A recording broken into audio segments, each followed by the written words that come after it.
ओम गणगणपते नमः। ओम गणगणपते नमः। ओम गणगणपते नमः। ओम नमः शिवाय। शिव के अवतार, योगाचार्यों तथा उनके शिष्यों की नामावली। श्री कृष्ण बोले, भगवान समस्त योगावर्तों में योगाचार्य के व्याज से भगवान शंकर के जो अवतार होते हैं और उन अवतारों के जो शिष्य होते हैं उन सबका वर्णन कीजिए। उपमन्यु ने कहा, श्वेत, सुतार, मदन, सुहोत्र, कंक लोगाक्षी, महामायावी, जगिशव्य, दधिवा, ऋषभ मुनि, उग्र, अत्रि, सुपालक, गौतम, वेदशिरा मुनि, गोकर्ण, गुहावासी, शिखंडी, जटामाली, अट्ठास, दारुक, लांगुली, महाकाल, शूली, दंडी, मुंडीश, सहिष्णु, सोम शर्मा और नकुलीश्वर। ये वाराकल्प के इस 7वें मनवंतर में युग क्रम से 28 योगाचार्य प्रकट हुए हैं। इनमें से प्रत्येक के शांतचित्त वाले 4-4 शिष्य हुए हैं, जो श्वेत से लेकर ऋष्य पर्यंत बताए गए हैं। मैं उनका क्रमशः वर्णन करता हूँ, सुनो।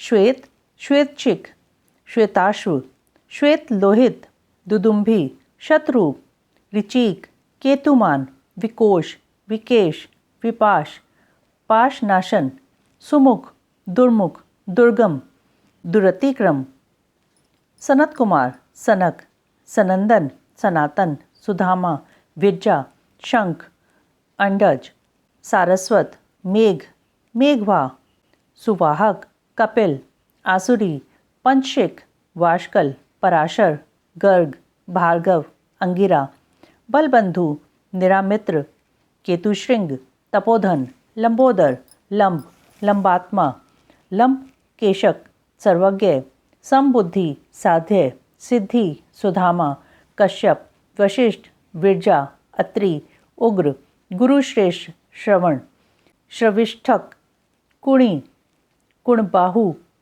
कुशरीर, कुनेत्रक, काश्यप, उष्णा, च्यवन, बृहस्पति, उतथ्य, वामदेव, महाकाल, महानिल, वाचश्रवा, सुवीर, श्यावक, यतीश्वर, हिरण्यनाभ, कौशल्य, लोकाक्षी, कुथुमी, सुमंतु, जैमिनी, कुबंध, कुशकंधर, प्लश, दारभायणी, केतुमान, गौतम, भल्लवी, मधुपिंग, श्वेतकेतु, उशिज, बृहत्शव, देवल, कवि, शालिहोत्र, सुवेश, युवनाश्व, शरदवसु, छगल, कुंभकर्ण, कुंभक, प्रबाहुक, उलूक, विद्युत, शंभूक, आश्वलायन, अक्षपाद, कणाद, उलूक, वत्स, कुशिक, गर्ग, मित्रक और ऋष्य।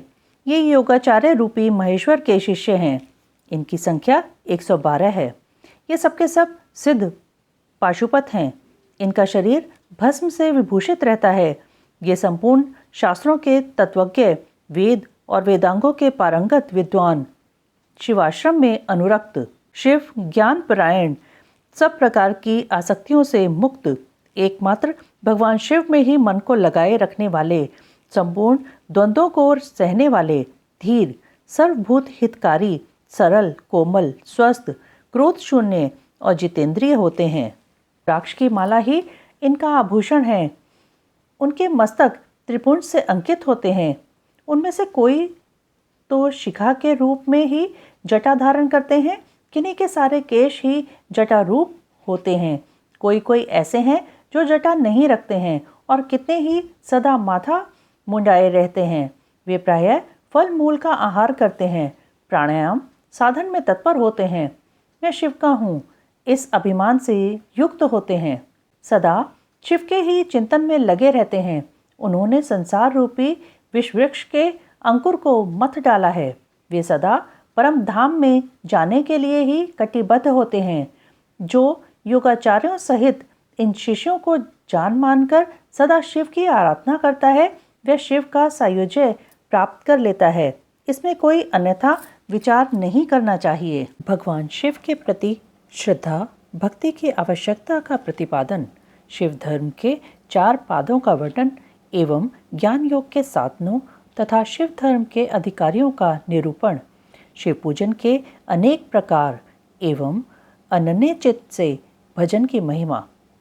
तदंतर श्री कृष्ण के प्रश्न करने पर उपमन्यु मंदराचल पर घटित हुए शिव पार्वती संवाद को प्रस्तुत करते हुए बोले, श्री कृष्ण, एक समय देवी पार्वती ने भगवान शिव से पूछा, महादेव, जो आत्म तत्व आदि के साधनों में नहीं लगे हैं तथा जिनका अंतःकरण पवित्र एवं वशीभूत नहीं है, ऐसे मंदमती मृत्युलोकवासी जीवात्माओं के वश में आप किस उपाय से हो सकते हैं?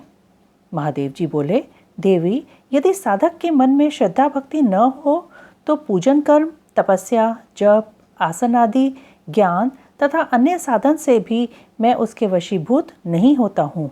यदि मनुष्यों की मुझ में श्रद्धा हो तो जिस किसी भी हेतु से मैं उसके वश में हो जाता हूँ, फिर तो वह मेरा दर्शन, स्पर्श, पूजन एवं मेरे साथ संभाषण भी कर सकता है।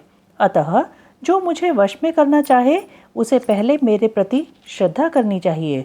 श्रद्धा ही स्वधर्म का हेतु है और वही इस लोक में वर्णाश्रमी पुरुषों की रक्षा करने वाली है। जो मानव अपने वर्णाश्रम धर्म के पालन में लगा रहता है, उसी की मुझ में श्रद्धा होती है, दूसरे की नहीं। वर्णाश्रमी पुरुषों के संपूर्ण धर्म वेदों से सिद्ध हैं। पूर्व काल में ब्रह्मा जी ने मेरी ही आज्ञा लेकर उनका वर्णन किया था। ब्रह्मा जी का बताया हुआ वह धर्म अधिक धन के द्वारा साध्य है तथा अनेक प्रकार के क्रियाकलाप से युक्त होता है। उससे मिलने वाला अधिकांश फल अक्षय नहीं है तथा उस धन के अनुष्ठान में अनेक प्रकार के क्लेश और आयास उठाने पड़ते हैं। उस महान धर्म से परम दुर्लभ श्रद्धा को पाकर जो वर्णाश्रमी मनुष्य अनन्य भाव से मेरी शरण में आ जाते हैं, उन्हें सुखद मार्ग से धर्म, अर्थ, काम और मोक्ष प्राप्त होते हैं। वर्णाश्रम संबंधी आचार की सृष्टि मैंने ही बारंबार की है। उसमें भक्तिभाव रखकर जो मेरे हो गए हैं, उन्हीं वर्णाश्रमियों का मेरी उपासना में अधिकार है, दूसरों का नहीं। यह मेरी निश्चित आज्ञा है। मेरी आज्ञा के अनुसार धर्म मार्ग से चलने वाले वर्णाश्रमी पुरुष मेरी शरण में आ मेरे कृपा प्रसाद से मल और माया आदि पाशों से मुक्त हो जाते हैं तथा मेरे पुनरावृत्ति रहित धाम में पहुंचकर मेरा उत्तम साधर्म प्राप्त करके परमानंद में निमग्न हो जाते हैं। इसलिए मेरे बताए हुए वर्ण धर्म को पाकर अथवा न पाकर भी जो मेरी शरण ले मेरा भक्त बन जाता है, वह स्वयं ही अपनी आत्मा का उद्धार कर लेता है। यह कोटि कोटि गुना अधिक अलब्ध लाभ है। अतः मेरे मुख से प्रतिपादित वर्ण धर्म का पालन अवश्य करना चाहिए। जो मोक्ष मार्ग से विलग होकर दूसरी किसी वस्तु के लिए श्रम करता है, उसके लिए वही सबसे बड़ी हानि है, वही बड़ी भारी त्रुटि है, वही मोह है और वही अंधता एवं मूकता है। देवेश्वरी, मेरा जो सनातन धर्म है वह 4 चरणों से युक्त बताया गया है। उन चरणों के नाम हैं ज्ञान, क्रिया, चर्या और योग।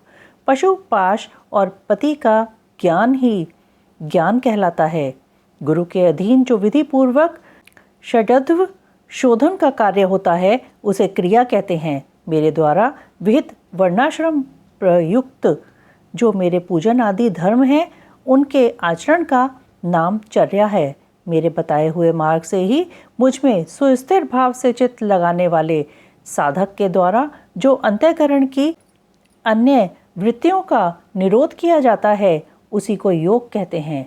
देवी, चित्त को निर्मल एवं प्रसन्न बनाना अश्वमेध यज्ञों के समूह से भी श्रेष्ठ है, क्योंकि वह मुक्ति देने वाला है। विषय भोग की इच्छा रखने वाले लोगों के लिए यह मन प्रसाद दुर्लभ है। जिसने यम और नियम के द्वारा इंद्रिय समुदाय पर विजय प्राप्त कर लिया है, उस विरक्त पुरुष के लिए ही योग को सुलभ बताया गया है। योग पूर्व पापों को हर लेने वाला है। वैराग्य से ज्ञान होता है और ज्ञान से योग। योग्य पुरुष पतित हो तो भी मुक्त हो जाता है। इसमें संशय नहीं है। सब प्राणियों पर दया करनी चाहिए। सदा अहिंसा धर्म का पालन सबके लिए उचित है। ज्ञान का संग्रह भी आवश्यक है। सत्य बोलना, चोरी से दूर रहना, ईश्वर और परलोक पर विश्वास रखना, मुझ में श्रद्धा करना, इंद्रियों को संयम में रखना, वेद शास्त्रों का पढ़ना पढ़ाना, यज्ञ करना कराना, मेरा चिंतन करना, ईश्वर के प्रति अनुराग रखना और सदा ज्ञानशील होना ब्राह्मण के लिए नितांत आवश्यक है। जो ब्राह्मण ज्ञान योग की सिद्धि के लिए सदा इस प्रकार उपयुक्त धर्मों का पालन करता है, वह शीघ्र ही विज्ञान पाकर योग को भी सिद्ध कर लेता है। प्रिय, ज्ञानी पुरुष ज्ञानाग्नि के द्वारा इस कर्ममय शरीर को क्षण भर में दग्ध करके मेरे प्रसाद से योग का ज्ञाता होकर कर्म बंधन से छुटकारा पा जाता है। पुण्य पाप में जो कर्म है उसे मोक्ष का प्रतिबंधक बताया गया है। इसलिए योगी पुरुष योग के द्वारा पुण्य का परित्याग कर दे। फल की कामना से प्रेरित होकर कर्म करने से ही मनुष्य बंधन में पड़ता है, केवल कर्म करने मात्र से नहीं। अतः कर्म के फल को त्याग देना चाहिए। प्रिय, पहले कर्ममय यज्ञ द्वारा बाहर मेरी पूजा करके फिर ज्ञान योग में तत्पर हो साधक योग का अभ्यास करे। कर्मज्ञ से मेरे यथार्थ स्वरूप का बोध प्राप्त हो जाने पर जीव योग युक्त हो मेरे यजन से विरत हो जाते हैं। उस समय वे मिट्टी, पत्थर और सुवर्ण में भी संभाव रखते हैं। जो मेरा भक्त नित्य युक्त एवं एकाग्रचित हो ज्ञान योग में तत्पर रहता है, वह मुनियों में श्रेष्ठ एवं योगी होकर मेरा सायुज्य प्राप्त कर लेता है। जो वर्णाश्रमी पुरुष मन से विरक्त नहीं है, वे मेरा आश्रय ले ज्ञान, चर्या और क्रिया इन तीन में ही प्रवृत्त होने के अधिकारी हैं। उन्हीं के अनुष्ठान की योग्यता रखते हैं। मेरा पूजन दो प्रकार का है, बाह्य और आभ्यंतर। इसी तरह मन, वाणी और शरीर, इन त्रिविध साधनों के भेद से मेरा भजन तीन प्रकार का माना गया है। तप, कर्म, जप, ध्यान और ज्ञान, ये मेरे भजन के 5 स्वरूप हैं। अतः साधु पुरुष उसे 5 प्रकार का भी कहते हैं। मूर्ति आदि में जो मेरा पूजन आदि होता है, जिसे दूसरे लोग जान लेते हैं, वह बाह्य पूजन या भजन कहा गया है। तथा वही भजन पूजन जब मन के द्वारा होने से केवल अपने ही अनुभव का विषय होता है, तब आभ्यंतर कहलाता है। मुझ में लगा हुआ चित्त ही मन कहलाता है। सामान्यतः मन मात्र को यहाँ मन नहीं कहा गया है। इसी तरह जो वाणी मेरे नाम के जप और कीर्तन में लगी हुई है, वही वाणी कहलाने योग्य है, दूसरी नहीं। तथा जो मेरे शास्त्र में बताए हुए त्रिपुंड आदि चिन्हों से अंकित है और निरंतर मेरी सेवा पूजा में लगा हुआ है, वही शरीर है, दूसरा नहीं। मेरी पूजा को ही कर्म जानना चाहिए। बाहर जो यज्ञ आदि किए जाते हैं, उन्हें कर्म नहीं कहा गया है। मेरे लिए शरीर को सुखाना ही तप है, कृच, चांद्रायण आदि का अनुष्ठान नहीं। पंचाक्षर मंत्र की आवृत्ति, प्रणव का अभ्यास तथा रुद्राध्याय आदि का बारंबार पाठ ही यहाँ जप कहा गया है, वेदाध्ययन आदि नहीं। मेरे स्वरूप का चिंतन स्मरण ही ध्यान है, आत्मा आदि के लिए की हुई समाधि नहीं। मेरे आगमों के अर्थ को भली भांति जानना ही ज्ञान है, दूसरी किसी वस्तु के अर्थ को समझना नहीं। देवी, पूर्व वासनावश बाह्य अथवा आभ्यंतर जिस पूजन में मन का अनुराग हो, उसी में दृढ़ निष्ठा रखनी चाहिए। बाह्य पूजन से अभ्यंतर पूजन 100 गुना अधिक श्रेष्ठ है, क्योंकि उसमें दोषों का मिश्रण नहीं होगा तथा प्रत्यक्ष दिखने वाले भीतर की शुद्धि को ही शुद्धि समझनी चाहिए। बाहरी शुद्धि को शुद्धि नहीं कहते हैं। जो आंतरिक शुद्धि से रहित है, वह बाहर से शुद्ध होने पर भी अशुद्ध ही है। देवी, बाह्य और आभ्यंतर दोनों ही प्रकार का भजन भाव पूर्वक ही होना चाहिए, बिना भाव के नहीं। भाव रहित भजन तो एकमात्र विप्रलंभ का ही कारण होता है। मैं तो सदा ही कृत्य एवं पवित्र हूँ, मनुष्य मेरा क्या करेंगे? उनके द्वारा किए गए बाह्य अथवा आभ्यंतर पूजन में उनका जो भाव है उसी को मैं ग्रहण करता हूँ। देवी, क्रिया का एकमात्र आत्मा भाव ही है, वही मेरा सनातन धर्म है। मन, वाणी और कर्म द्वारा कहीं भी किंचित मात्र फल की इच्छा न रखकर ही क्रिया करनी चाहिए। देवेश्वरी, फल का उद्देश्य रखने से मेरा आश्रय लघु हो जाता है, क्योंकि फलार्थी को यदि फल ना मिला तो वह मुझे छोड़ सकता है। सती साध्वी देवी, फलार्थी होने पर भी जिस साधक का चित्त मुझ में ही प्रतिष्ठित है, उसे उसके भाव के अनुसार फल मैं अवश्य देता हूँ। जिनका मन फल की इच्छा न रखकर ही मुझ में लगा हो, परंतु पीछे वे फल चाहने लगे हों, वे भक्त भी मुझे प्रिय हैं। जो पूर्व संस्कारवश ही फलाफल की चिंता न करके विवश हो मेरी शरण लेते हैं, वे भक्त मुझे अधिक प्रिय हैं। परमेश्वरी, उन भक्तों के लिए मेरी प्राप्ति से बढ़कर दूसरा कोई वास्तविक लाभ नहीं है, तथा मेरे लिए भी वैसे भक्तों की प्राप्ति से बढ़कर और कोई लाभ नहीं है। मुझ में समर्पित हुआ उनका भाव मेरे अनुग्रह से ही उनको मानव बलपूर्वक परम निर्वाण रूप फल प्रदान करता है। जिन्होंने अपने चित्त को मुझे समर्पित कर दिया है, अतएव जो मेरे अनन्य भक्त हैं, वे महात्मा पुरुष ही मेरे धर्म के अधिकारी हैं। उनके 8 लक्षण बताए गए हैं।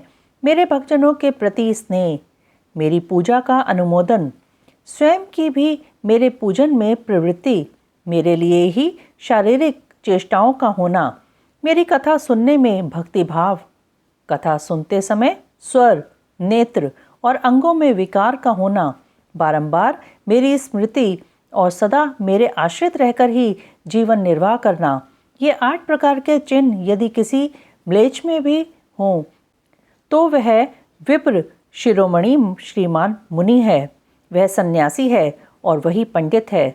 जो मेरा भक्त नहीं है वह चारों वेदों का विद्वान हो तो भी मुझे प्रिय नहीं है, परंतु जो मेरा भक्त है वह चांडाल हो तो भी प्रिय है। उसे उपहार देना चाहिए, उससे प्रसाद ग्रहण करना चाहिए तथा वह मेरे समान ही पूजनीय है। जो भक्ति भाव से मुझे पत्र, पुष्प, फल अथवा जल समर्पित करता है, उसके लिए मैं अदृश्य नहीं होता हूँ और वह मेरी भी दृष्टि से कभी ओझल नहीं होता है। वर्णाश्रम धर्म तथा नारी धर्म का वर्णन, शिव के भजन, चिंतन एवं ज्ञान की महत्ता का प्रतिपादन। महादेव जी कहते हैं, देवेश्वरी, अब मैं अधिकारी, विद्वान एवं श्रेष्ठ ब्राह्मण भक्तों के लिए संक्षेप से वर्ण धर्म का वर्णन करता हूँ। तीनों काल स्नान, अग्निहोत्र, विधिवत शिवलिंग पूजन, दान, ईश्वर प्रेम, सदा और सर्वत्र दया, सत्य भाषण, संतोष, आस्तिकता, किसी भी जीव की हिंसा न करना, लज्जा, श्रद्धा, अध्ययन, योग, निरंतर अध्यापन, व्याख्यान, ब्रह्मचर्य, उपदेश, श्रवण, तपस्या, क्षमा, शौच, शिखा धारण, यज्ञोपवीत धारण, पगड़ी धारण करना, दुपट्टा लगाना, निषिद्ध वस्तु का सेवन न करना, रुद्राक्ष की माला पहनना, प्रत्येक पर्व में विशेषतः चतुर्दशी को शिव की पूजा करना, ब्रह्मकूर्ज का पान, प्रत्येक मास में ब्रह्मकूर्ज से विधि पूर्वक मुझे नहलाकर मेरा विशेष रूप से पूजन करना, संपूर्ण किरियान का त्याग, श्राद्धान का परित्याग, बासी अन्न तथा विशेषतः यावक का त्याग, मद्य और मद्य की गंध का त्याग, शिव को निवेदित नैवेद्य का त्याग, ये सभी वर्णों के सामान्य धर्म हैं। ब्राह्मणों के लिए विशेष धर्म ये हैं: क्षमा,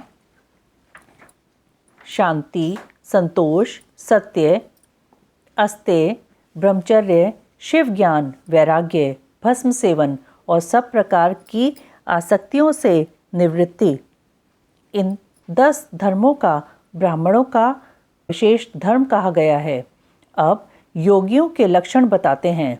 दिन में भिक्षान भोजन उनका विशेष धर्म है। यह वानप्रस्थ आश्रम वालों के लिए भी उनके समान ही अभीष्ट है। इन सबको और ब्रह्मचारियों को भी रात में भोजन नहीं करना चाहिए। पढ़ाना, यज्ञ कराना और दान लेना, इनका विधान मैंने विशेषतः क्षत्रिय और वैश्य के लिए नहीं किया है। मेरे आश्रय में रहने वाले राजाओं या क्षत्रियों के लिए थोड़े में धर्म का संग्रह इस प्रकार है: सवर्णों की रक्षा, युद्ध में शत्रुओं का वध, दुष्ट पक्षियों, मृगों तथा दुराचारी मनुष्यों का दमन करना, सब लोगों पर विश्वास न करना, केवल शिव योगियों पर ही विश्वास रखना, ऋतुकाल में ही स्त्री संसर्ग करना, सेना का संरक्षण, गुप्तचर भेजकर लोक में घटित होने वाले समाचारों को जानना, सदा अस्त्र धारण करना तथा भस्ममय कंचुक धारण करना, गोरक्षा, वाणिज्य और कृषि, ये वैश्य के धर्म बताए गए हैं। शूद्रेतर वर्णों, ब्राह्मण, क्षत्रिय और वैश्यों की सेवा शूद्र का धर्म कहा गया है। बाग लगाना, मेरे तीर्थों की यात्रा करना तथा अपनी धर्मपत्नी के साथ ही समागम करना गृहस्थ के लिए विहित धर्म है। वनवासियों, यतियों और ब्रह्मचारियों के लिए ब्रह्मचर्य का पालन मुख्य धर्म है। स्त्रियों के लिए पति की सेवा ही सनातन धर्म है, दूसरा नहीं। कल्याणी, यदि पति की आज्ञा हो तो नारी मेरा पूजन भी कर सकती है। जो स्त्री पति की सेवा छोड़कर व्रत में तत्पर होती है वह नरक में जाती है। इस विषय में विचार करने की आवश्यकता नहीं है। अब मैं विधवा स्त्रियों के सनातन धर्म का वर्णन करूंगा। व्रत, दान, तप, शौच, भूमि शयन, केवल रात में ही भोजन, सदा ब्रह्मचर्य का पालन, भस्म अथवा जल से स्नान, शांति, मौन, क्षमा, विधि पूर्वक सब जीवों को अन्न का वितरण, अष्टमी, चतुर्दशी, पूर्णिमा तथा विशेषतः एकादशी को विधिवत उपवास और मेरा पूजन, ये विधवा स्त्रियों के धर्म हैं। देवी, इस प्रकार मैंने संक्षेप से अपने आश्रम का सेवन करने वाले ब्राह्मणों, क्षत्रियों, वैश्यों, सन्यासियों, ब्रह्मचारियों तथा वानप्रस्थों और गृहस्थों के धर्म का वर्णन किया। साथ ही शूद्रों और नारियों के लिए भी इस सनातन धर्म का उपदेश दिया। देवेश्वरी, तुम्हें सदा मेरा ध्यान और मेरे षडाक्षर मंत्र का जप करना चाहिए। यही संपूर्ण वेदोक्त धर्म है और यही धर्म तथा अर्थ का संग्रह है। लोक में जो मनुष्य अपनी इच्छा से मेरे विग्रह की सेवा का व्रत धारण किए हुए हैं, पूर्व जन्म की सेवा के संस्कार से युक्त होने के कारण भावातिरेक से संपन्न हैं, वे स्त्री आदि विषयों में अनुरक्त हो या विरक्त, पापों से उसी प्रकार लिप्त नहीं होते जैसे जल से कमल का पत्ता। मेरे प्रसाद से विशुद्ध हुए उन विवेकी पुरुषों को मेरे स्वरूप का ज्ञान हो जाता है। फिर उनके लिए कर्तव्य का विधि निषेध नहीं रह जाता। समाधि तथा शरणागति भी आवश्यक नहीं रहती। जैसे मेरे लिए कोई विधि निषेध नहीं है, वैसे ही उनके लिए भी नहीं है। परिपूर्ण होने के कारण जैसे मेरे लिए कुछ साध्य नहीं है, उसी प्रकार उन कृतकृत्य ज्ञान योगियों के लिए भी कोई कर्तव्य नहीं रह जाता है। वे मेरे भक्तों के हित के लिए मानव भाव का आश्रय लेकर भूतल पर स्थित हैं। उन्हें रुद्र लोक से परिभ्रष्ट रुद्र ही समझना चाहिए, इसमें संशय नहीं है।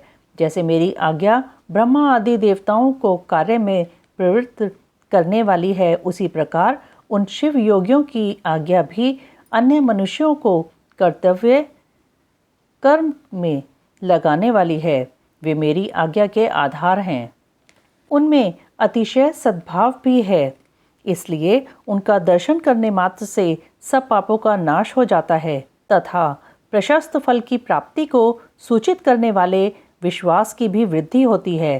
जिन पुरुषों को मुझ में अनुराग है, उन्हें उन बातों का भी ज्ञान हो जाता है जो पहले कभी उनके देखने, सुनने या अनुभव में नहीं आई होती। उनमें अकस्मात कंप, स्वेद, अश्रुपात, कंठ में स्वर विकार तथा आनंद आदि भावों का बारंबार उदय होने लगता है।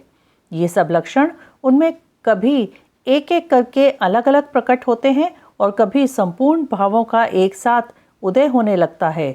कभी विलग न होने वाले इन मंद, मध्यम और उत्तम भावों द्वारा उन श्रेष्ठ सत्पुरुषों की पहचान करनी चाहिए।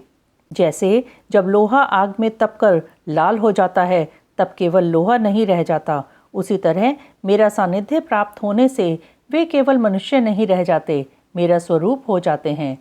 हाथ, पैर आदि के साधर्म्य से मानव शरीर धारण करने पर भी वे वास्तव में रुद्र हैं। उन्हें प्राकृत मनुष्य समझकर विद्वान पुरुष उनकी अवहेलना न करे। जो मूढ़चित्त मानव उनके प्रति अवहेलना करते हैं, वे अपनी आयु, लक्ष्मी, कुल और शील को त्याग कर नरक में गिरते हैं। अथवा बहुत कहने से क्या लाभ, जिस किसी भी उपाय से मुझ में चित्त लगाना कल्याण की प्राप्ति का एकमात्र साधन है। मन्यु कहते हैं, इस प्रकार परमात्मा श्रीकंठनाथ शिव ने तीनों लोकों के हित के लिए ज्ञान के सारभूत अर्थ का संग्रह प्रकट किया है। संपूर्ण वेद शास्त्र, इतिहास, पुराण और विद्याएं इस विज्ञान संग्रह की ही विस्तृत व्याख्याएं हैं।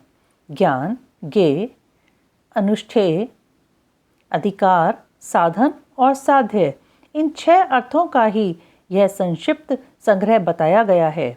श्री कृष्ण जो शिव और शिवा संबंधी ज्ञानामृत से तृप्त हैं, जो शिव और शिवा संबंधी ज्ञानामृत से तृप्त हैं और उनकी भक्ति से संपन्न हैं, उसके लिए बाहर भीतर कुछ भी कर्तव्य शेष नहीं है। इसलिए क्रमशः बाह्य और आभ्यंतर कर्म को त्याग कर ज्ञान से ज्ञेय का साक्षात्कार करके फिर उस साधनभूत ज्ञान को भी त्याग दे। यदि चित्त शिव में एकाग्र नहीं है तो कर्म करने से भी क्या लाभ, और यदि चित्त एकाग्र ही है तो कर्म करने की भी क्या आवश्यकता है।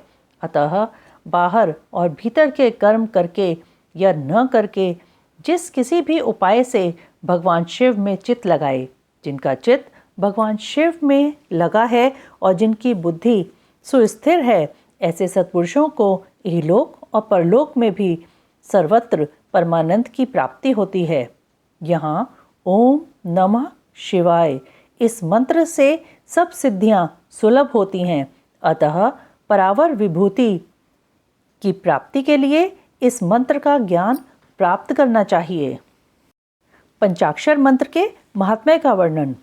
श्री कृष्ण बोले, सर्वज्ञ महर्षि प्रवर, आप संपूर्ण ज्ञान के महासागर हैं। अब मैं आपके मुख से पंचाक्षर मंत्र के महात्म्य का तत्वतः वर्णन सुनना चाहता हूँ।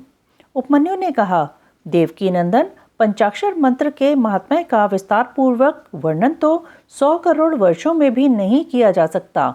अतः संक्षेप से इसकी महिमा सुनो। वेद में तथा शैवागम में दोनों जगह यह षडक्षर मंत्र समस्त शिव भक्तों के संपूर्ण अर्थ का अधिक कहा गया है। इस मंत्र में अक्षर तो थोड़े ही हैं, परंतु यह महान अर्थ से संपन्न है। यह वेद का सार तत्व है, मोक्ष देने वाला है, शिव की आज्ञा से सिद्ध है, संदेह शून्य है तथा शिव स्वरूप वाक्य है। यह नाना प्रकार की सिद्धियों से युक्त दिव्य, लोगों के मन को प्रसन्न एवं निर्मल करने वाला, सुनिश्चित अर्थ वाला तथा परमेश्वर का गंभीर वचन है। इस मंत्र का मुख से सुखपूर्वक उच्चारण होता है। सर्वज्ञ शिव ने संपूर्ण देहधारियों के सारे मनोरथों की सिद्धि के लिए इस ओम नमः शिवाय मंत्र का प्रतिपादन किया है। यह आदि षडक्षर मंत्र संपूर्ण विद्याओं का बीज है।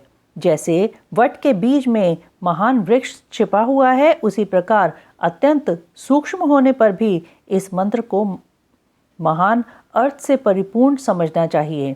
ओम इस एकाक्षर मंत्र में तीनों गुणों से अतीत, सर्वज्ञ, सर्वकर्ता, द्युतिमान, सर्वव्यापी प्रभु शिव प्रतिष्ठित हैं। ईशान आदि जो सूक्ष्म एकाक्षर रूप ब्रह्म है, वे सब नमः शिवाय इस मंत्र में क्रमशः स्थित हैं। सूक्ष्म षडक्षर मंत्र में पंच ब्रह्म रूपधारी साक्षात भगवान शिव स्वभावतः वाच्यवाचक भाव से विराजमान है। अप्रमेय होने के कारण शिव वाच्य हैं और मंत्र उनका वाचक माना गया है। शिव और मंत्र का यह वाच्य वाचक भाव अनादिकाल से चला आ रहा है। जैसे यह घोर संसार सागर अनादिकाल से प्रवृत्त है, उसी प्रकार संसार से छुड़ाने वाले भगवान शिव भी अनादिकाल से ही नित्य विराजमान हैं। जैसे औषध रोगों का स्वभावतः शत्रु है, उसी प्रकार भगवान शिव संसार दोषों के स्वाभाविक शत्रु माने गए हैं। यदि ये भगवान विश्वनाथ न होते तो यह जगत अंधकारमय हो जाता, क्योंकि प्रकृति जड़ है और जीवात्मा अज्ञानी। अतः इन्हें प्रकाश देने वाले परमात्मा ही हैं। प्रकृति से लेकर परमाणु पर्यंत जो कुछ भी जड़ रूप तत्व है, वह किसी बुद्धिमान कारण के बिना स्वयं करता नहीं देखा गया है। जीवों के लिए धर्म करने और अधर्म से बचने का उपदेश दिया जाता है। उनके बंधन और मोक्ष भी देखे जाते हैं। अतः विचार करने से सर्वज्ञ परमात्मा शिव के बिना प्राणियों के आदि सर्ग की सिद्धि नहीं होती। जैसे रोगी वैद्य के बिना सुख से रहित हो क्लेश उठाते हैं, उसी प्रकार सर्वज्ञ शिव का आश्रय न लेने से संसारी जीव नाना प्रकार के क्लेश भोगते हैं। अतः यह सिद्ध हुआ कि जीवों का संसार सागर से उद्धार करने वाले स्वामी अनादि सर्वज्ञ परिपूर्ण सदाशिव विद्यमान हैं। वे प्रभु आदि मध्य और अंत से रहित हैं, स्वभाव से ही निर्मल हैं तथा सर्वज्ञ एवं परिपूर्ण हैं। उन्हें शिव नाम से जानना चाहिए। शिवागम में उनके स्वरूप का विशद रूप से वर्णन है। यह पंचाक्षर मंत्र उनका अभिधान है और वे शिव अभिधेय हैं। अभिधान और अभिधेय रूप होने के कारण परम शिव स्वरूप यह मंत्र सिद्ध माना गया है। ओम नमः शिवाय। यह जो षडक्षर शिव वाक्य है, इतना ही शिव ज्ञान है और इतना ही परम पद है। यह शिव का विधि वाक्य है, अर्थवाद नहीं है। यह उन्हीं शिव का स्वरूप है जो सर्वज्ञ परिपूर्ण और स्वभावतः निर्मल हैं, जो समस्त लोकों पर अनुग्रह करने वाले हैं। वे भगवान शिव झूठी बात कैसे कह सकते हैं? जो सर्वज्ञ हैं वे तो मंत्र से जितना फल मिल सकता है उतना पूरा का पूरा बताएंगे, परंतु जो राग और अज्ञान आदि दोषों से ग्रस्त हैं वे ही झूठी बात कह सकते हैं। वे राग और अज्ञान आदि दोष ईश्वर में नहीं हैं, अतः ईश्वर कैसे झूठ बोल सकते हैं? जिनका संपूर्ण दोषों से कभी परिचय ही नहीं हुआ, उन सर्वज्ञ शिव ने जिस निर्मल वाक्य पंचाक्षर मंत्र का प्रणयन किया है वह प्रमाणभूत ही है, इसमें संशय नहीं है। इसलिए विद्वान पुरुष को चाहिए कि वह ईश्वर के वचनों पर श्रद्धा करे। यथार्थ पुण्य पाप के विषयों में ईश्वर के वचनों पर श्रद्धा न करने वाला पुरुष नरक में जाता है। शांत स्वभाव वाले श्रेष्ठ मुनियों ने स्वर्ग और मोक्ष की सिद्धि के लिए जो सुंदर बात कही है उसे सुभाषित समझना चाहिए। जो वाक्य राग, द्वेष, असत्य, काम, क्रोध और तृष्णा का अनुसरण करने वाला हो, वह नरक का हेतु होने के कारण दुर्भाषित कहलाता है। अविद्या एवं राग से युक्त वाक्य जन्म मरण रूप संसार क्लेश की प्राप्ति में कारण होता है। अतः वह कोमल, ललित अथवा संस्कृत हो तो भी उससे क्या लाभ?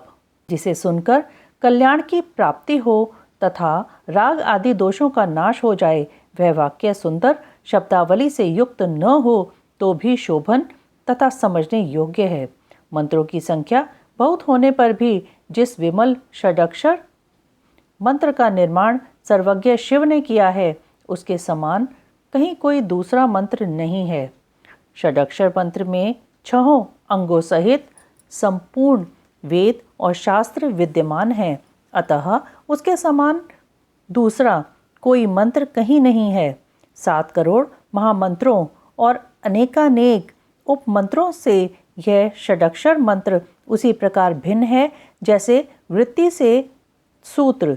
जितने शिव ज्ञान हैं और जो विद्या स्थान हैं, वे सब षडक्षर मंत्र रूपी सूत्र के संक्षिप्त भाष्य हैं। जिनके हृदय में ओम नमः शिवाय यह षडाक्षर मंत्र प्रतिष्ठित है, उसे दूसरे बहुसंख्यक मंत्रों और अनेक विस्तृत शास्त्रों से क्या प्रयोजन है। इसने ओम नमः शिवाय इस मंत्र का जप दृढ़तापूर्वक अपना लिया है, उसने संपूर्ण शास्त्र पढ़ लिया और समस्त शुभ कृत्यों का अनुष्ठान पूरा कर लिया। आदि में नमः पद से युक्त शिवाय ये 3 अक्षर जिसकी जिह्वा के अग्रभाग में विद्यमान हैं, उसका जीवन सफल हो गया। पंचाक्षर मंत्र के जप में लगा हुआ पुरुष यदि पंडित, मूर्ख, अंत्यज अथवा अधम भी हो तो वह पाप पंजर से मुक्त हो जाता है। पंचाक्षर मंत्र की महिमा, उसमें समस्त वाङ्मय की स्थिति, उसकी उपदेश परंपरा, देवी रूपा पंचाक्षरी विद्या का ध्यान, उसके समस्त और व्यस्त अक्षरों के ऋषि, छंद, देवता, बीज, शक्ति तथा अगन्यास आदि का विचार। देवी बोली, महेश्वर दुर्जय, दुर्लंघ्य एवं कलुषित कलिकाल में जब सारा संसार धर्म से विमुख हो, पापमय अंधकार से आच्छादित हो जाएगा, वर्ण और आश्रम संबंधी आचार नष्ट हो जाएंगे, धर्म संकट उपस्थित हो जाएगा, सबका अधिकार संदिग्ध, अनिश्चित और विपरीत हो जाएगा, उस समय उपदेश की प्रणाली नष्ट हो जाएगी और गुरु शिष्य की परंपरा भी जाती रहेगी। ऐसी परिस्थितियों में आपके भक्त किस उपाय से मुक्त हो सकते हैं? महादेव जी ने कहा, देवी, कलिकाल के मनुष्य मेरी परम मनोरम पंचाक्षरी विद्या का आश्रय ले भक्ति से भावित चित होकर संसार बंधन से मुक्त हो जाते हैं, जो अकथनीय और अचिंतनीय हैं। उन मानसिक, वाचिक और शारीरिक दोषों से जो दूषित, कृतघ्न, निर्दय, छली, लोभी और कुटिलचित हैं, वे मनुष्य भी यदि मुझ में मन लगाकर मेरी पंचाक्षरी विद्या का जप करेंगे, उनके लिए वह विद्या ही संसार भय से तारने वाली होगी। देवी, मैंने बारंबार प्रतिज्ञा पूर्वक यह बात कही है कि भूतल पर मेरा पतित हुआ भक्त भी इस पंचाक्षरी विद्या के द्वारा बंधन से मुक्त हो जाता है। देवी बोली, यदि मनुष्य पतित होकर सर्वथा कर्म करने के योग्य न रह जाए तो उसके द्वारा किया गया कर्म नरक की ही प्राप्ति कराने वाला होता है। ऐसी दशा में पतित मानव इस विद्या द्वारा कैसे मुक्त हो सकता है?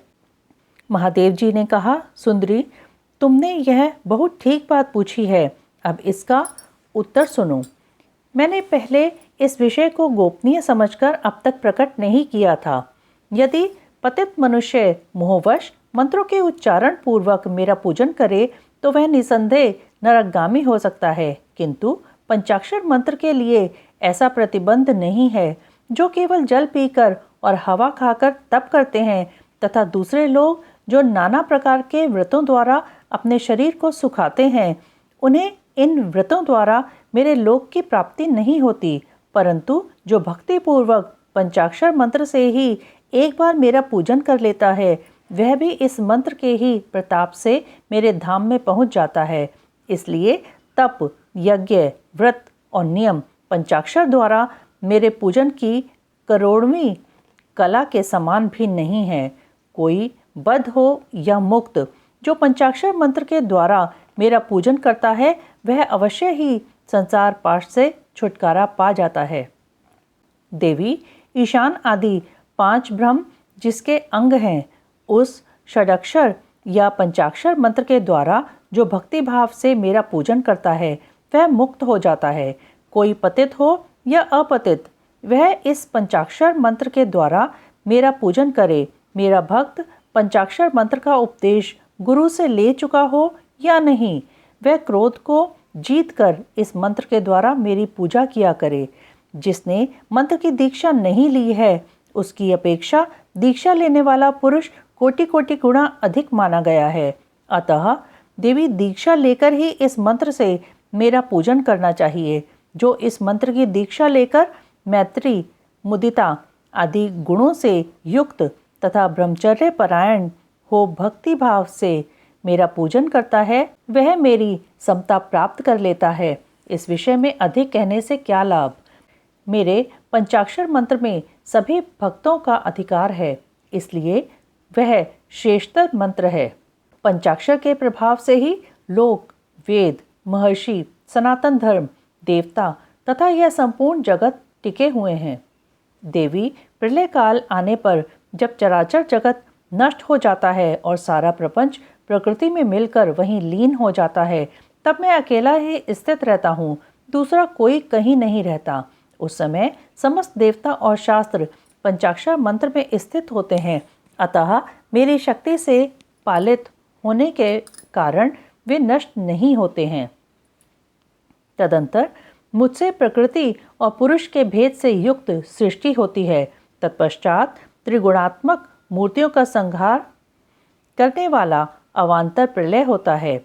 उस प्रलय काल में भगवान नारायण देव महामाया शरीर का आश्रय ले जल के भीतर शेष शैया पर शयन करते हैं। उनके नाभि कमल से पंचमुख ब्रह्मा जी का जन्म होता है। ब्रह्मा जी तीनों लोकों की सृष्टि करना चाहते हैं, किंतु कोई सहायक न होने से उसे कर नहीं पाते थे। तब उन्होंने पहले अमित तेजस्वी 10 महर्षियों की सृष्टि की, जो उनके मानस पुत्र कहे गए हैं। उन पुत्रों की सिद्धि बढ़ाने के लिए पितामह ब्रह्मा ने मुझसे कहा, महादेव, महेश्वर, मेरे पुत्रों को शक्ति प्रदान कीजिए। उनके इस प्रकार प्रार्थना करने पर 5 मुख धारण करने वाले मैंने ब्रह्मा जी के प्रति प्रत्येक मुख से एक एक अक्षर के क्रम से 5 अक्षरों का उपदेश किया। लोक पितामह ब्रह्मा जी ने भी अपने 5 मुखों द्वारा क्रमशः उन पांचों अक्षरों को ग्रहण किया और वाच्यवाचक भाव से मुझ महेश्वर को जाना। मंत्र के प्रयोग को जानकर प्रजापति ने विधिवत उसे सिद्ध किया। तत्पश्चात उन्होंने अपने पुत्रों को यथावत रूप से उस मंत्र का और उसके अर्थ का भी उपदेश दिया। साक्षात लोक पितामह ब्रह्मा से उस मंत्र रत्न को पाकर मेरी आराधना की इच्छा रखने वाले उन मुनियों ने उनकी बताई हुई पद्धति से उस मंत्र का जप करते हुए मेरु के रमणीय शिखर पर मुंजवान पर्वत के निकट 1 सहस्र दिव्य वर्षों तक तीव्र तपस्या की। वे लोक सृष्टि के लिए अत्यंत उत्सुक थे, इसलिए वायु पीकर कठोर तपस्या में लग गए। जहाँ उनकी तपस्या चल रही थी वह श्रीमान मुंजवान पर्वत सदा ही मुझे प्रिय है और मेरे भक्तों ने निरंतर उसकी रक्षा की है। उन ऋषियों की भक्ति देखकर मैंने तत्काल उन्हें प्रत्यक्ष दर्शन दिया और उन आर्य ऋषियों को पंचाक्षर मंत्र के ऋषि, छंद, देवता, बीज, शक्ति, कीलक, षडंगन्यास, दिग्बंध और विनियोग, इन सब बातों का पूर्ण रूप से ज्ञान कराया। संसार की सृष्टि बढ़े इसके लिए मैंने उन्हें मंत्र की सारी विधियां बताईं। तब वे उस मंत्र के महात्म्य से तपस्या में बहुत बढ़ गए और देवताओं, असुरों तथा मनुष्यों की सृष्टि का भली भांति विस्तार करने लगे। अब इस उत्तम विद्या पंचाक्षरी के स्वरूप का वर्णन किया जाता है। आदि में नमः पद का प्रयोग करना चाहिए, उसके बाद शिवाय पद का। यही वह पंचाक्षरी विद्या है जो समस्त श्रुतियों की सिरमौर है तथा संपूर्ण शब्द समुदाय की सनातन बीज रूपिणी है। यह विद्या पहले पहल मेरे मुख से निकली, इसलिए मेरे ही स्वरूप का प्रतिपादन करने वाली है। इसका देवी के रूप में ध्यान करना चाहिए। इस देवी की अंग कांति तपाए हुए सुवर्ण के समान है। इनके 3 पयोदर ऊपर को उठे हुए हैं। यह 4 भुजाओं और 3 नेत्रों से सुशोभित हैं। इसके मस्तक पर बाल चंद्रमा का मुकुट है।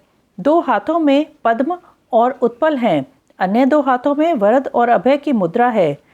मुखाकृति सौम्य है। यह समस्त शुभ लक्षणों से संपन्न तथा संपूर्ण आभूषणों से विभूषित है। श्वेत कमल के आसन पर विराजमान है।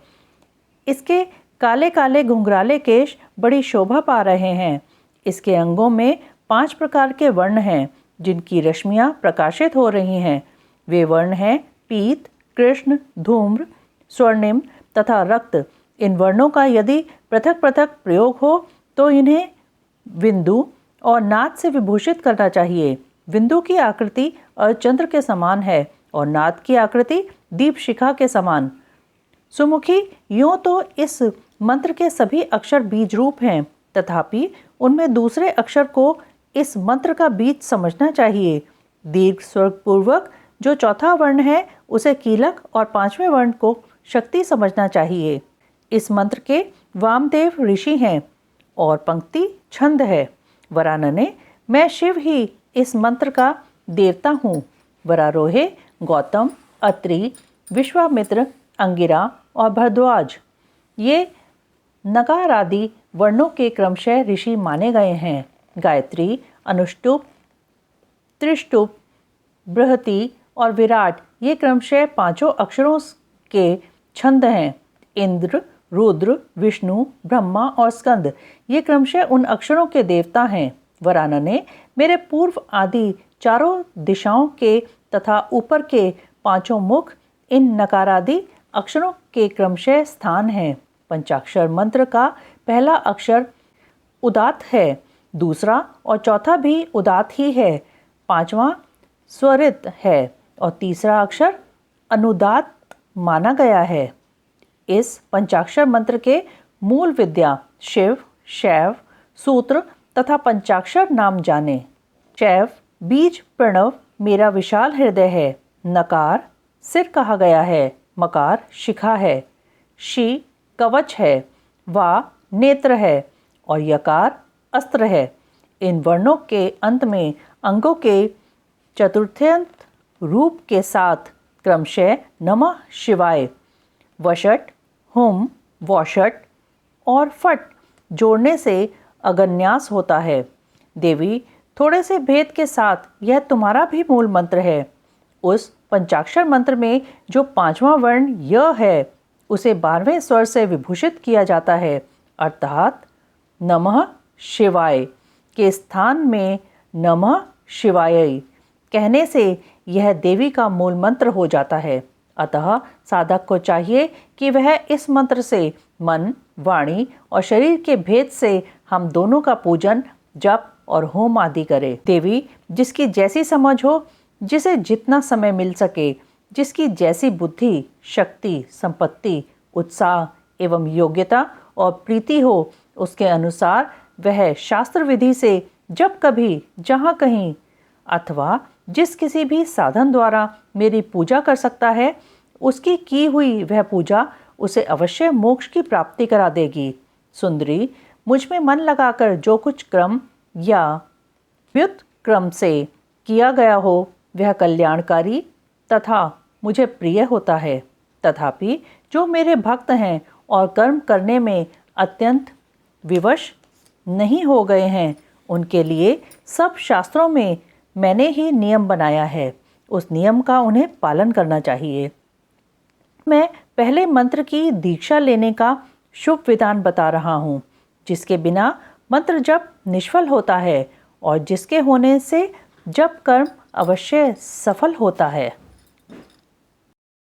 गुरु से मंत्र लेने तथा उसके जप करने की विधि, 5 प्रकार के जप तथा उनकी महिमा। मंत्र गणना के लिए विभिन्न प्रकार की मालाओं का महत्व तथा अंगुलियों के उपयोग का वर्णन। जप के लिए उपयोगी स्थान तथा दिशा, जप में वर्जनीय बातें, सदाचार का महत्व, आस्तिकता की प्रशंसा तथा पंचाक्षर मंत्र की विशेषता का वर्णन। महादेव जी कहते हैं, वरानने, आज्ञाहीन, क्रियाहीन, श्रद्धाहीन तथा विधि के पालनार्थ आवश्यक दक्षिणा से हीन जो जप किया जाता है वह सदा निष्फल होता है। मेरा स्वरूपभूत मंत्र यदि आज्ञा सिद्ध, क्रिया सिद्ध और श्रद्धा सिद्ध होने के साथ ही दक्षिणा से भी युक्त हो तो उसकी सिद्धि होती है और उससे महान फल प्राप्त होता है। शिष्य को चाहिए कि वे पहले तत्ववेत्ता आचार्य, जपशील, सद्गुण संपन्न, ध्यान योग परायण एवं ब्राह्मण गुरु की सेवा में उपस्थित हो। मन में शुद्ध भाव रखते हुए प्रयत्नपूर्वक उन्हें संतुष्ट करे। ब्राह्मण साधक अपने मन, वाणी, शरीर और धन से आचार्य का पूजन करे, वह वैभव हो तो गुरु को भक्ति भाव से हाथी, घोड़े, रथ, रत्न, क्षेत्र और ग्रह आदि अर्पित करे। जो अपने लिए सिद्धि चाहता हो वह धन के दान में कृपणता न करे। तदंतर सब सामग्रियों सहित अपने आप को गुरु की सेवा में अर्पित कर दे। इस प्रकार यथाशक्ति निश्चल भाव से गुरु की विधिवत पूजा करके गुरु से मंत्र एवं ज्ञान का उपदेश क्रमशः ग्रहण करे। इस तरह संतुष्ट हुए गुरु अपने पूजक शिष्य को, जो 1 वर्ष तक उनकी सेवा में रह चुका हो, गुरु की सेवा में उत्साह रखने वाला हो, अहंकार रहित हो और उपवास पूर्वक स्नान करके शुद्ध हो गया हो, पुनः विशेष शुद्धि के लिए पूर्ण कलश में रखे हुए पवित्र द्रव्य युक्त मंत्रशुद्ध जल से नहलाकर चंदन, पुष्पमाला, वस्त्र और आभूषणों द्वारा अलंकृत करके उसे सुंदर वेशभूषा से विभूषित करे। तत्पश्चात शिष्य से ब्राह्मणों द्वारा पुण्यवाचन और ब्राह्मणों की पूजा करवाकर समुद्र तट पर, नदी के किनारे, गौशाला में, देवालय में, किसी भी पवित्र स्थान में अथवा घर में सिद्धिदायक काल आने पर, शुभ तिथि, शुभ नक्षत्र एवं सर्वदोष रहित शुभ योग में गुरु अपने उस शिष्य को अनुग्रह पूर्वक विधि के अनुसार मेरा ज्ञान दे। एकांत स्थान में अत्यंत प्रसन्नचित हो उच्च स्वर से हम दोनों के उस उत्तम मंत्र का शिष्य से भली भांति उच्चारण कराए। बारंबार उच्चारण कराकर शिष्य को इस प्रकार आशीर्वाद दे, तुम्हारा कल्याण हो, मंगल हो, शोभन हो, प्रिय हो। इस तरह गुरु शिष्य को मंत्र और आज्ञा प्रदान करे। इस प्रकार गुरु से मंत्र और आज्ञा पाकर शिष्य एकाग्रचित हो संकल्प करके पुरस्चरण पूर्वक प्रतिदिन उस मंत्र का जप करता रहे। वह जब तक जिए तब तक अनन्य भाव से तत्परता पूर्वक नित्य 1008 मंत्रों का जप किया करे। जो ऐसा करता है वह परम गति को प्राप्त होता है। जो प्रतिदिन संयम से रहकर केवल रात में भोजन करता है और मंत्र के जितने अक्षर हैं उतने लाख का चौगुना जप आदरपूर्वक पूरा कर देता है, वह पुरस्चरण कहलाता है। जो पुरस्चरण करके प्रतिदिन जप करता रहता है उसके समान इस लोक में दूसरा कोई नहीं है। वह सिद्धिदायक सिद्ध हो जाता है। साधक को चाहिए कि वह शुद्ध देश में स्नान करके सुंदर आसन बांधकर अपने हृदय में तुम्हारे साथ मुझ शिव का और अपने गुरु का चिंतन करते हुए उत्तर या पूर्व की ओर मुंह किए मौन भाव से बैठे, चित्त को एकाग्र करे तथा दहन, प्लावन आदि के द्वारा पांचों तत्वों का शोधन करके मंत्र का न्यास आदि करे। इसके बाद सकलीकरण की क्रिया संपन्न करके प्राण और अपान नियमन करते हुए हम दोनों के स्वरूप का ध्यान करें और विद्या स्थान अपने रूप, ऋषि, छंद, देवता, बीज, शक्ति तथा मंत्र के वाच्यार्थ रूप मुझ परमेश्वर का स्मरण करके पंचाक्षरी का जप करे। मानस जप उत्तम है, उपांशु जप मध्यम है तथा वाचिक जप उससे निम्न कोटि का माना गया है। ऐसा आगमार्थ विशारद विद्वानों का कथन है। जो ऊंचे नीचे स्वर से युक्त तथा स्पष्ट और अस्पष्ट पदों एवं अक्षरों के साथ मंत्र का वाणी द्वारा उच्चारण करता है उसका यह जप वाचिक कहलाता है। जिस जप में केवल जिह्वा मात्र हिलती है अथवा बहुत धीमे स्वर से अक्षरों का उच्चारण होता है तथा जो दूसरों के कान में पड़ने पर भी उन्हें कुछ सुनाई नहीं देता, ऐसे जप को उपांशु कहते हैं। जिस जप में अक्षर पंक्ति का एक वर्ण से दूसरे वर्ण का, एक पद से दूसरे पद का तथा शब्द और अर्थ का मन के द्वारा बारंबार चिंतन मात्र होता है, वह मानस जप कहलाता है। वाचिक जप 1 गुना ही फल देता है, उपांशु जप 100 गुना फल देने वाला बताया गया है। मानस जप का फल सहस्र गुना कहा गया है तथा सगर्भ जप उससे 100 गुना अधिक फल देने वाला है। प्राणायाम पूर्वक जो जप होता है उसे सगर्भ जप कहते हैं। अगर्भ जप में भी आदि और अंत में प्राणायाम कर लेना श्रेष्ठ बताया गया है। मंत्रार्थवेत्ता बुद्धिमान साधक प्राणायाम करते समय 40 बार मंत्र का स्मरण कर ले। जो ऐसा करने में असमर्थ हो वह अपनी शक्ति के अनुसार जितना हो सके उतने ही मंत्रों का मानसिक जप कर ले। 5, 3 अथवा 1 बार अगर्भ या सगर्भ प्राणायाम करे। इन दोनों में सगर्भ प्राणायाम श्रेष्ठ माना गया है। सगर्भ की अपेक्षा भी ध्यान सहित जप सहस्त्र गुना फल देने वाला कहा जाता है। इन 5 प्रकार के जपों में से कोई एक जप अपनी शक्ति के अनुसार करना चाहिए। अंगुली से जप की गणना करना 1 गुना बताया गया है। रेखा से गणना करना 8 गुना उत्तम समझना चाहिए। पुत्र जीव के बीजों की माला से गणना करने पर जप का 10 गुना अधिक फल होता है। शंख के मनकों से 100 गुना, मूंगों से 1000 गुना, स्फटिक मणि की माला से 10,000 गुना, मोतियों की माला से 1,00,000 गुना, पद्माक्ष से 10 गुना, पद्माक्ष से 10 लाख गुना और सुवर्ण के बने हुए मनकों से गणना करने पर कोटि गुना अधिक फल बताया गया है। कुश की गांठ से तथा रुद्राक्ष से गणना करने पर अनंत गुने फल की प्राप्ति होती है। 30 रुद्राक्ष के दानों से बनाई गई माला जप कर्म में धन देने वाली होती है। 27 दानों की माला पुष्टिदायिनी और 25 दानों की माला मुक्तिदायिनी होती है। 15 रुद्राक्षों की बनी हुई माला अभिचार कर्म में फलदायक होती है। जप कर्म में अंगूठे को मोक्षदायक समझना चाहिए और तर्जनी को शत्रुनाशक। मध्यमा धन देती है और अनामिका शांति प्रदान करती है। 108 दानों की माला उत्तमोत्तम मानी गई है। 100 दानों की माला उत्तम और 50 दानों की माला मध्यम होती है। 54 दानों की माला मनोहारिणी एवं श्रेष्ठ कही गई है। इस तरह की माला से जप करे वह जप किसी को दिखाए नहीं।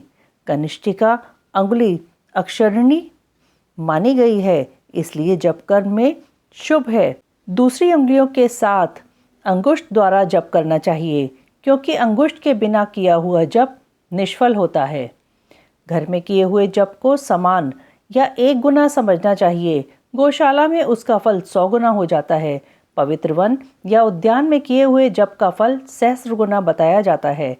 पवित्र पर्वत पर 10,000 गुना, नदी के तट पर 1,00,000 गुना, देवालय में कोटि गुना और मेरे निकट किए हुए जप को अनंत गुना कहा गया है।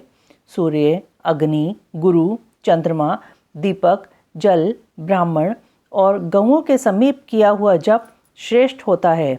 पूर्वाभिमुख किया हुआ जप वशीकरण में और दक्षिणाभिमुख जप अभिचारक कर्म में सफलता प्रदान करने वाला है। पश्चिमाभिमुख जप को धनदायक जानना चाहिए और उत्तराभिमुख जप शांतिदायक होता है। सूर्य, अग्नि, ब्राह्मण, देवता तथा अन्य श्रेष्ठ पुरुषों के समीप उनकी ओर पीठ करके जप नहीं करना चाहिए। सिर पर पगड़ी रखकर, कुर्ता पहनकर, नंगा होकर, बाल खोलकर, गले में कपड़ा लपेटकर, अशुद्ध हाथ लेकर, संपूर्ण शरीर से अशुद्ध रहकर तथा विलाप पूर्वक कभी जप नहीं करना चाहिए। जप करते समय क्रोध, मद, छींकना, थूकना, जम्हाई लेना तथा कुत्तों और नीच पुरुषों की ओर देखना वर्जित है। यदि कभी वैसा संभव हो जाए तो आचमन करे अथवा तुम्हारे साथ मेरा स्मरण करे या ग्रह नक्षत्रों का दर्शन करे अथवा प्राणायाम कर ले। बिना आसन के बैठकर, सोकर, चलते चलते अथवा खड़ा होकर जप न करे। गली में या सड़क पर अपवित्र स्थान में तथा अंधेरे में भी जप न करे। दोनों पांव फैलाकर, कुकुट आसन से बैठकर, सवारी या खाट पर चढ़कर अथवा चिंता से व्याकुल होकर जप न करे। यदि शक्ति हो तो इन नियमों का पालन करते हुए जप करे और अशक्त पुरुष यथाशक्ति जप करे। इस विषय में बहुत कहने से क्या लाभ। संक्षेप से मेरी यह बात सुनो। सदाचारी मनुष्य शुद्ध भाव से जप और ध्यान करके कल्याण का भागी होता है। आचार परम धर्म है। आचार उत्तम धन है। आचार श्रेष्ठ विद्या है और आचार ही परम गति है। आचारहीन पुरुष संसार में निंदित होता है और परलोक में भी सुख नहीं पाता। इसलिए सबको आचारवान होना चाहिए। वेदज्ञ विद्वानों ने वेद शास्त्र के कथनानुसार जिस वर्ण के लिए जो कर्म विहित बताया है, उस वर्ण के पुरुष को उसी कर्म का सम्यक आचरण करना चाहिए। वही उसका सदाचार है, दूसरा नहीं। सत्पुरुषों ने उसका आचरण किया है, इसलिए वह सदाचार कहलाता है। उस सदाचार का भी मूल कारण आस्तिकता है। यदि मनुष्य आस्तिक हो तो प्रमाद आदि कारण सदाचार से कभी भ्रष्ट हो जाने पर भी दूषित नहीं होता। अतः सदा आस्तिकता का आश्रय लेना चाहिए। जैसे इहलोक में सत्कर्म करने से सुख और दुष्कर्म करने से दुख होता है, उसी तरह परलोक में भी होता है। इस विश्वास को आस्तिकता कहते हैं।